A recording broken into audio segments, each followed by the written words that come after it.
Today is February 15th, and we have a very special guest for our 1000th episode. Let's talk Yanks.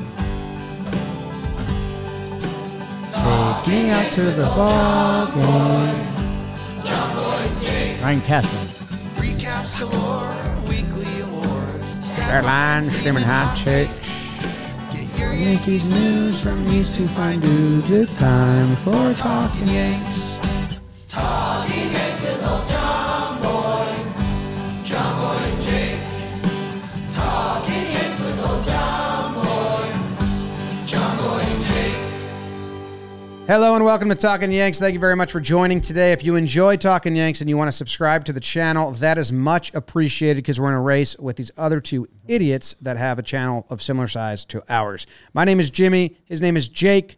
BBD is here. It's brought to you by SeatGeek. And for our 1000th episode, we said there's only one guest kind of worthy of celebrating our 1000th episode, and that was Brian Cashman. So we asked him to come on. He agreed. Very exciting. Some good talk from Yankees to gifts. Excited for you guys to listen to it. We dreamed upon it for a little while. Thank you guys. Episode 1000, crazy number in general. That is neat. That is nuts. Yeah, right? Think about that. So, I mean, we're basically going to get right into it, right? Do we need to preface them with anything else? Obviously, this is he is coming on because he's doing us a solid. There's no contractual agreement to come on, so it's not really like we invited him on. He said yes, and then we're just like boom, boom, boom, boom, boom. So all of you like negative people, like it's not fully that. But we did ask questions that we want to know the answers to. I think it was just like a very productive conversation. Yeah, and got good insight. But just a little preface that the people, I hope you fucking roasted him. No, he's like, it's very nice of him to join us. Spring training. He is doing us a huge favor. Yeah. DJ question with kind of a funny answer. Yeah, he was like that, and That's a good question. And I asked it, but it was your question, so I felt bad that you got credit for it. But I was like, it was a good question. That was one of his questions. It's all good. Hey, this one's for us. Blitzball Battle 4 comes out on the Warehouse Games channel Sunday night. Debut. If you haven't checked it out, you're missing out. It's incredible. Go check out the whole, I guess, season that's about to come out. And this Brian Cashman interview, tastefully, is brought to you by Under 510. The shirt I'm wearing right now, Under 510. It's made for men under 5'10". So currently, that's a great slogan. This whole show, including our guest, it works for them. And they've got everything. They've got joggers. Basically, our whole wardrobe. Like if you ever watch our vlog or anything, I'll just let the people know. If you're a shorter gentleman like Jake and I, and you haven't worn clothes that are specifically tailored for shorter gentlemen, the difference is insane. Crazy. The first time I put on their joggers, I was like, oh, that's what pants that fit me feel like. This is delightful. So go check them out. You don't have to roll them up at the bottom. This is weird. I am 5'10", but my legs are disproportionately small, so I wear under 5'10" pants, including these ones, and I've been getting compliments all day. Got them. That's a read. Go to under510.com/JohnBoy. Use code baseball24, $10 off your order. Boom.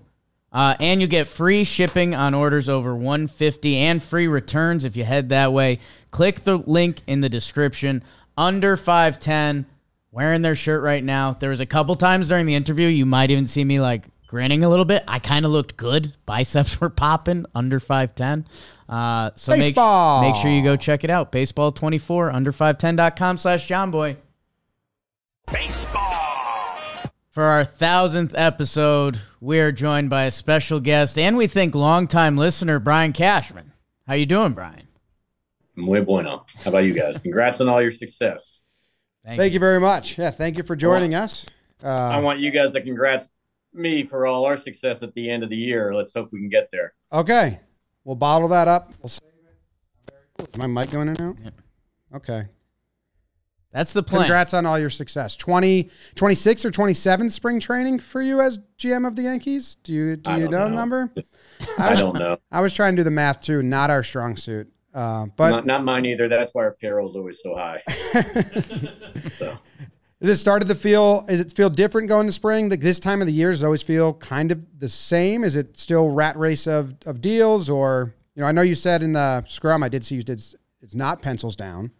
Is it is it sometimes pencils down now and this is different, or is it always the same at this time of year? I feel like this particular market's got a lot slower. So for whatever reason, trade discussions, free agencies kind of leaking in a little bit more into spring trainings, maybe in more recent years. But I just think it's got the same feel typically, but this spring's a little bit different because obviously I'm not used to coming off of an 82-1 season. So because of that, yeah, this is a whole new ball game. I mean, we've got enough sand kicked in our face, and rightfully so for last year and how it went and how it played out. And, for whatever the reasons were, it doesn't matter. And so, that bad taste we all want to put behind us as fast as we possibly can. And that means, a better product, a better roster, a better, athlete individually, collectively, all the above. And then you start to dream big time once again. So that's what we're here for. I'm guessing, judging off, a lot of the moves and kind of the conversations at the end of last year, that at your quotes, lefty outfielder was a big one on the priority list going into the offseason, and you come away with 3 new outfielders that are lefties. So does that feel nice to do that earlier in the offseason and scratch all those off? Probably. I mean, it still felt like it took a long time to get done. I mean, we had so many conversations with San Diego. I don't think our initial thought process was both Soto and Grisham, but it kind of collapsed together, and Grisham made too much sense for us. And we had simultaneous conversations going on with Verdugo, where we were trying to leverage that discussion with the Padres. Hey, we can go another direction. Also with the Red Sox, hey, we can go in another direction. And then at some point it kind of popped in, why not just do them all if we can? And, because it looked like if the conversations were going the way they were, that we were actually going to have those choices. And so at one point, we felt like, all right, let's just pull down Verdugo and then we'll go from there. And I think the Soto was next, obviously, with Grisham. And I think it's going to, benefit us a great deal. I really do. You mentioned last year, and I want to look forward to next year. Like, let's put last year in our rear view and bury it. But I guess before we do that, I do want to know, like, we were in August, we heard about the audit, and we've heard more about that going forward. But I guess internally, like, are there any big takeaways or changes that come from last year, or is it just like, man, things really went in the wrong direction? There was injuries, there was some poor performance, or what are the learnings from last year? Don't lose games.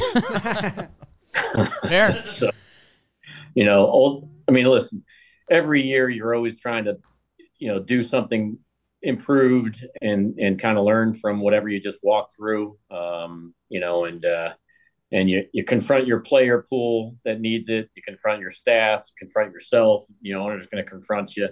And that's obviously dealing with all the feedback too you're going to get, that can be ugly from your fans. But there's some adjustments we definitely made. But I don't know if I would say, it would be anything different than what would have taken place. But obviously with a lot more exclamation points to it because of the 82-1 season. We certainly, I am not afraid of having heavy lifting conversations with people. I am not afraid of constructive criticism coming my way either. And so, what we did do is we essentially had those 3-day meetings in Tampa where we had some really healthy dialogue. Because, the things that bother me would be what comes through the media in the off-the-record comments. When things go bad, people all have opinions on a direction, somebody should have went a different way. And it's an off-the-record scout says this, or front office person says that, or a coach says this, or a player says that. That stuff I can't stand. But we had to deal with it. We had to kind of try to pick between what was real and what was not. And that's the real area that I think, you really have to be careful with, because once you start having an unexpectedly bad season, you don't want to act off of anything that's false, but it's actually playing in the press all the time that might not be accurate. You want to just focus on what's real, and then recognize at times that you could have something you might have done right and it didn't play out the way you expected, but it wasn't not the right move, and you don't want to, run from making good, sound process decisions. You got to understand not everything's going to play out the right way. Will there be any? You said there's some adjustments, but even you heard Judge at the end, and who knows if he's just having a conversation. Or I forget the context of it, but he said there's some metrics that he thinks should look into that aren't being looked into, or focusing on certain numbers over other numbers. Does that go into conversations, or is there any changing the judging results or judging the process? And you don't need to share if there are, but tangible kind of decision-making changes for next year that stand out? Yeah, there are certain things that, what I kind of just generally spoke to. There's certain things that, so I know Judge made those comments. So I, of course, had conversations with Judge after that. Hey, what do you mean by that? Yeah. Or certainly Garrett Cole, who's definitely, knee deep in all of our processes on the pitching side, especially. I mean, the guy's just, he's a Picasso. An artist of the highest level of his craft, and so we've benefited a great deal from when he got onboarded with us, years ago, and so he's uplifted a lot of our platforms, so to speak, with his input because he's knee deep in that. But yeah, that player engagement is vitally important to kind of unpack what they're thinking and then why they're thinking, and then is it valid what they're thinking, and then if it's not, if you disagree, you can't be afraid to engage and have full frontal contact on that, where you're like, well, what you're saying, why do you think that? And if there's some things you can hand check, so they have a growth moment too, and then they have that ta-da moment, so it's a lot of give and take, but the only way that stuff happens is if you have those type of conversations. So we have found higher ground. We're always shooting for that stuff, but I think the way it plays out publicly and what's reality are two different things. Usually is a lot of times because we're just hearing snippets and trying to figure it all out. You've been part of a lot of off seasons and talked to a ton of agents and heard a ton of pitches. When did you hear that same pitch that Ohtani got with the Dodgers, like the structure, the deferments, and when you do hear that type of contract get announced, what's your reaction? Yeah, I mean, that's like a once in a lifetime situation. And then I felt much better when I've read Andrew Friedman's quotes that said he wouldn't have had the guts to actually present that or propose that as a contract offer. He said, that it was actually Ohtani's idea. And that made a lot more sense to me because, I don't know. I was like, how do you even make an offer like that? I have sometimes gut wrenching. I'm going to float this out on a text about a non-roster invite to somebody that you don't want to insult anybody, but you also, but I can't imagine how you propose a contract like that with all those deferrals, but it made sense when he said it came from Ohtani on his end. So no, it wasn't nothing presented to me like that. What about never, ever in my history? I think any baseball fan kind of had the same reaction. It's actually good to hear that you kind of had the same reaction. What about Yamamoto in that process? Because we hold on to anything we get. So I've got the picture of you at the game. I've got all of it. The Yankees front office, the way they were acting, they were obviously pretty deep on Yamamoto. I guess give us some of that process, and especially the end that, because I don't know, we're attached to Jack Curry's tweets always, and it's coming down to tonight, and it might be you guys. So I guess give us some insight on your guys' side of it if you can. Yeah, essentially we felt really good about it. We're confident that we did everything we possibly could. We've scouted them forever. We've sent scouts upon scouts on a yearly basis. He knew how much we valued him. We knew how, and he was valued by everybody in the industry over here in the U.S. market. Clearly, I thought we built a great relationship with the player, and I think he came down to a very difficult decision between us and the Dodgers. I think, unfortunately, we were the team that finished second, or the bridesmaids in this. That's what I was led to believe by his agency, and that we had done everything right, but we can't necessarily simulate California West Coast, and I think it was a tight call, a tough call, and I think maybe, and this is me speculating, but maybe Ohtani presenting the type of contract he did was setting the stage for making sure during his personal recruitment, as well as their recruitment, that this was creating an environment that we're making room for you as well. And so I remember sitting out in Beverly Hills before our meeting with Booney. We're going to go to Casey Wasserman's house. And so me, Booney, and Blake were sitting up on the penthouse of the hotel having lunch, waiting for our slot to go over and make our presentation. And it was such a beautiful environment. The weather was perfect. And he had been out there for 3 weeks training, I think, over at UCLA. And I said, this is what we're competing with right now. Just this in weather. So then when Yamamoto came to New York to visit us, it was raining and it was cold.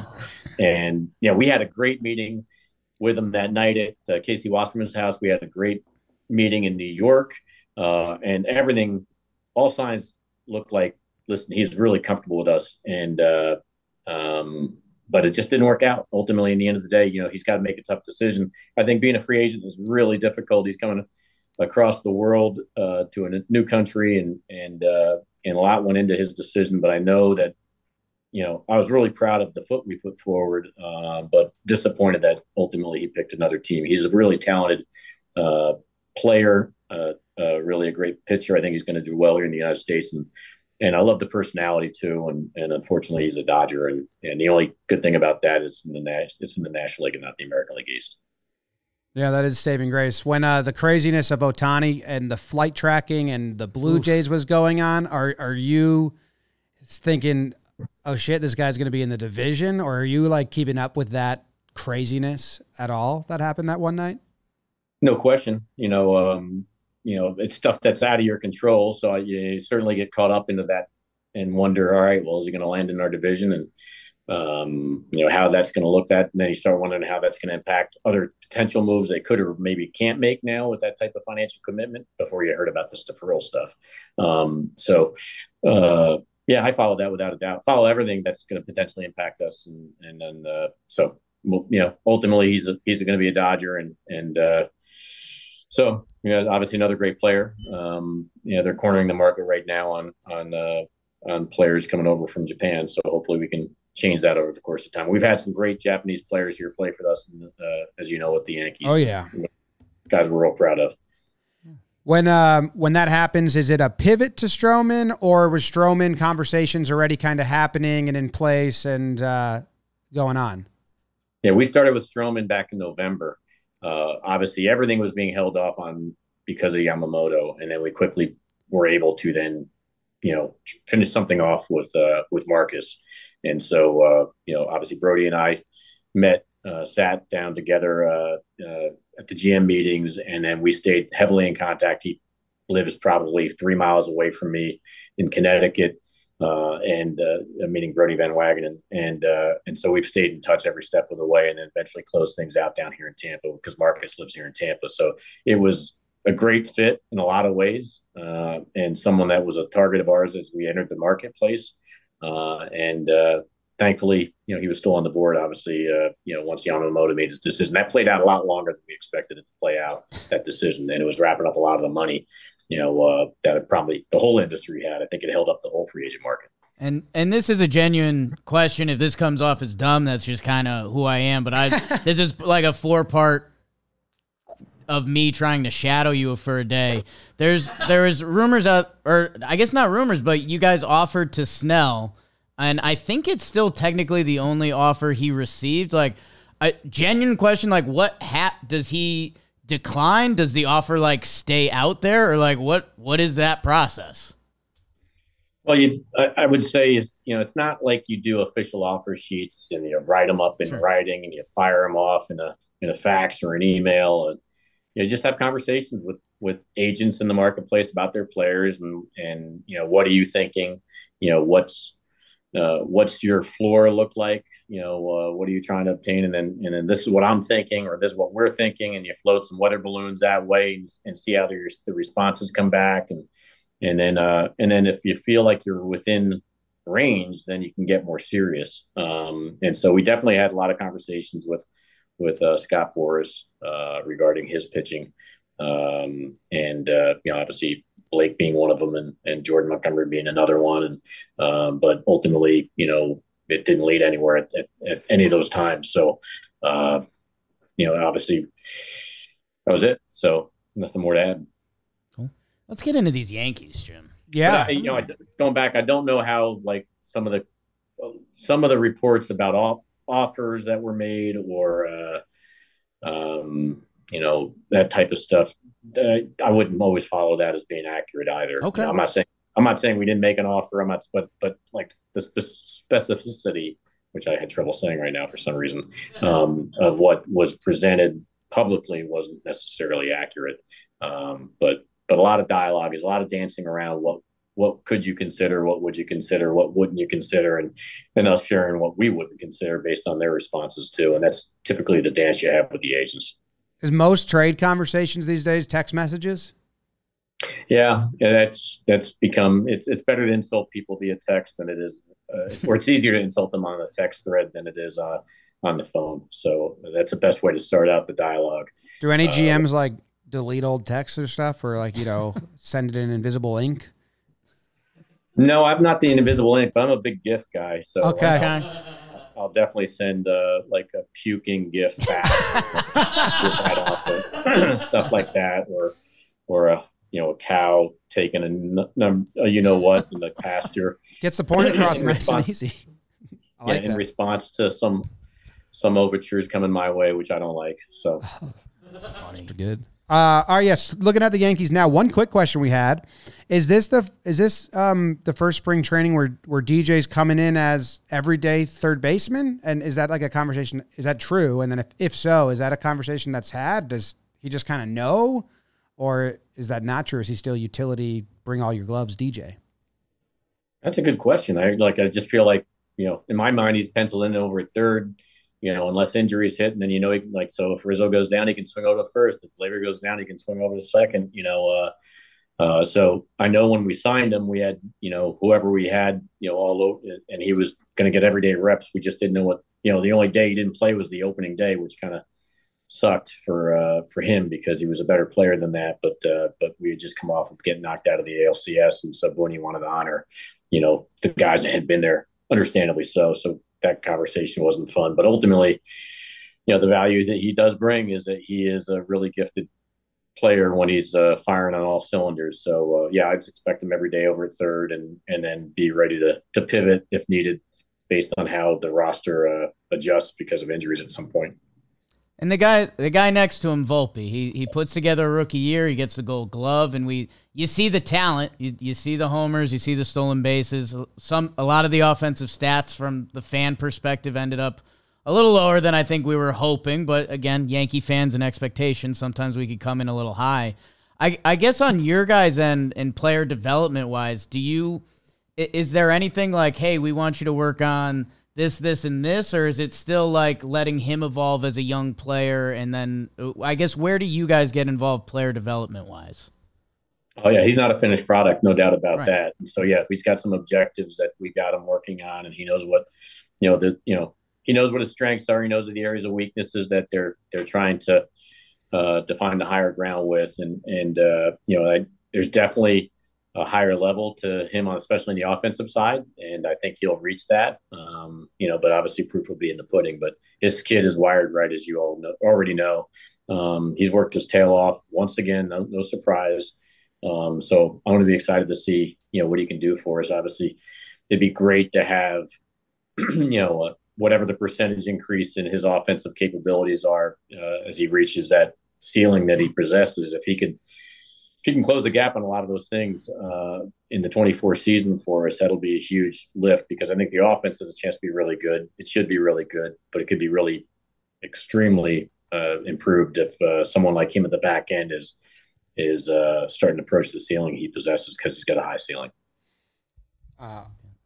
On the rotation, I just have on the depth of the rotation, if a pitcher goes down, do you guys have in mind sixth starter Luke Weaver because he's on the 26 man, or is there some prospects that we should say lessen our excitement, like they need to go develop more in AAA, or like where do we stand on 6th, 7th starter that undoubtedly you're going to get into at some point in the season. Definitely excited. I'm glad we got Luke Weaver back. It took a while. We were talking to him all winter, but had to work financially the way we thought it should, and ultimately he had to see what the market bared out, I guess. And so I'm glad we got him back. And as you know, so he's gonna get starter reps in the spring. He's definitely competing, or going to be that sixth guy waiting there. If not, he collapses into the pen. He's not, obviously doesn't have options. He can't go down or anything of that nature. And so if in the event he goes to the pen as the season starts to play out over the course of April into May, then you're going to start losing his length, which obviously that changes the animal there. And then he becomes that kind of long man out of the pen that you use for anywhere for 60 pitches or whatever, but he's not going to be able to give you that starter length at some point in the season if everybody stays healthy. So then the alternatives got to be waiting in the wings. Obviously we think Warren is ready to contribute here at the big league level as a starter. We have today the first live was Luis Hill coming back from Tommy John. So our fans know that they saw a taste of his capabilities. So he's someone that potentially could be a player in the rotation. Probably a little later. He's healthy right now, so but I would think that we give him some reps to knock the rust off first and foremost. You got Clayton Beater. You also have Chase Hampton that is a little behind those guys, but in terms of talent, his ceiling might be the highest of them all. So that's a taste of a few, and then you got a few guys that we've imported that we're going to get a little bit of a learning curve on. That also compete. The kid from Kansas City that we signed, Paquette, I think it is.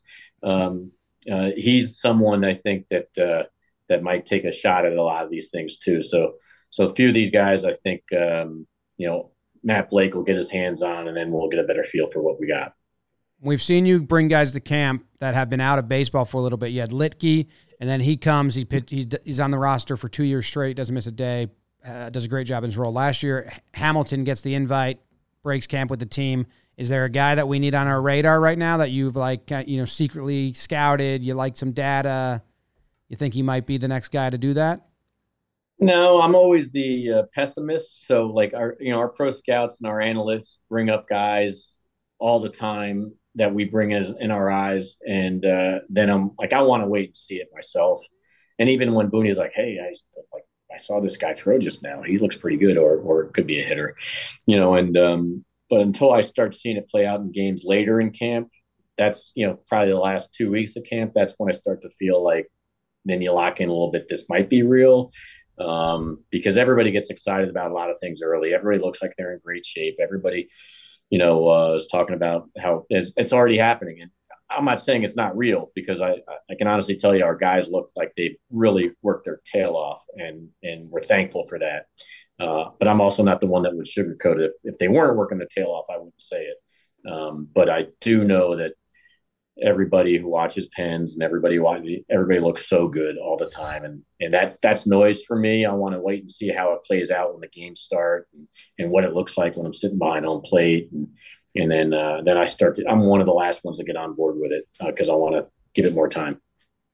So I'm not going to give you a name. Okay, perfect. Hey, every season has a little bit of a different flavor to it, obviously, and coming off of last year. And the other thing Jim kind of noticed this first was that this year specifically, there's a lot of 1 year guys on there. I mean, Soto, Doogie, Glaber on the last year of their contract, most of the bullpen. Like, does that change? Obviously not sense of urgency because New York, it's always urgent, but does that change your outlook at all? Like, normally on our end, it feels like we see these kind of 2-3 year windows, but this year specifically feels like, you know, we got a third of the squad is on the last year of their deal. Yeah, no, I mean, listen, we need to win. We need to win now, and we need to win this year. And, this window on some of this stuff is closing, and not for the guys like Cole or Judge, but some of the other guys here. I remember, when we had, I remember many a times having conversations that, there can be no woulda, coulda, shouldas. This is our time is here and now. To our players, to our staff, to our front office, take advantage of what is in front of us right now, because no one's promised tomorrow. And, we import guys, they want to get paid if they're free agents, clearly. So that's, you check that box. But a lot of them who want to come here, they want to come here because they want a chance to compete for a title. They want to win a championship. Garrett Cole came here to win a World Series title, right? And it would be a crime if he doesn't do that while he's here, or Judge, or Marcus Stroman, or any of these other guys. And so it's, to me, anytime a guy walks out of the door here that played here for a period of time, 1, 2, 3, 4 years, that didn't have a chance to compete for a World Series title and a chance to win it, take a shot at winning it, and actually have one on their finger, I think is criminal. So ultimately, at the end of the day, that's something we want to make everybody take advantage of. It's like, time is now. And so, to your point, yeah, we got a lot of guys on a 1-year deal. Soto, for instance, is here. It's a 1-year situation. We may not be able to retain him. He's got free agency. He's got the agent that usually takes players at free agency on their walk years. So let's take advantage of, understand the reality of that. At the end of the day, don't run from it. Didn't make me not trade for him. Didn't make us not trade for him. We brought him here to help us win a championship. And so we want to put a nice NY, ring on his finger with all his teammates if we can. While he's here. And then if we have a chance to keep him longer, so be it. But in the meantime, the time is now. I think that's a great place to end it. And thank you very much for joining us. I appreciate it. I guess I have one more quick question. How do you feel about the new away uniforms? I'm fine with it. I mean, it's just a little bit of adjustment, no big deal. So, I know it came, I know you guys know how it came from. It came from playing that game in Iowa. But what do you guys think? I actually I don't mind it. I'm excited because it looks like the old school one. So I'm interested to see. I'm interested to see how much my brain is like, this is different. 1 year you changed the helmets from matte black to like glossy, and I couldn't tell what was different, but something was different. Or the other way. It's so minor that it's not a big change, so it's not probably worth the conversation too much on it. But I know it created a lot of noise. Yankees making change to the uniform and stuff like that, but they're just taking the white off of the background of the NY and on the road grays, right? We always just say, like, wow, look at this, because everybody else freaks out, and we're kind of, like, not like that with jerseys, so we don't know. Yeah, so all good. All right. As long as we're winning them, that's all that matters. Boom. All right, thank you very much for joining us. I appreciate it a whole bunch. Take care. Thanks, Cash. Thanks. Baseball. And there you have it. GM of the Yankees, Brian Cashman. Some funny stuff in that conversation. Some good insights, like him right away saying they were using Verdugo as leverage for Soto, or Soto as leverage for Verdugo. I was like, oh, like you are going to tell us some stuff that maybe you don't just say everywhere, unless you said that and I'm mistaken. But that was cool. In one place. Oh, and then be like, we'll just get both of them. And finding out like Ohtani didn't go around everyone with that offer, like he was a little more calculated. I think everyone knew it was calculated, but we wondered, like, Yeah, you hear that that offer, they said he pitched it to the Blue Jays too. I thought I heard that. So I just assumed he pitched it, around. Yeah. But him being like, I would never even thought that. Or saying that sometimes he invites a guy as a non-roster mentee and, like, doesn't want to hurt their feelings. That's so funny. The text message stuff is good. Text Trev. Kind of had that question a long time. It's easier to just text, a silly GIF. I can confirm. He's a GIF texter. So am I a little bit. Short Kings. Hey, I think we gotta get Jimbo out of here. He's got to catch his train. Thank you to everyone. Episode 1000, like we said. One time I texted him, enjoy the holidays, and he responded with this GIF. That was all. Santa clapping saying holiday spirit activate. Oh my God. That's a good GIF. I understood. He loves gifts. He does. Booney kind of likes them too. It's just easier. Comment, review, all the good stuff. Thank you guys. We're super appreciative. Let's go win the World Series. Go Yanks. Tell him, Grams. Go Yankees. I'm all about the message of trying to win the World Series in the end. Love you, Brian Hoke. Ooh, shout out. Valentine's Day. Ooh.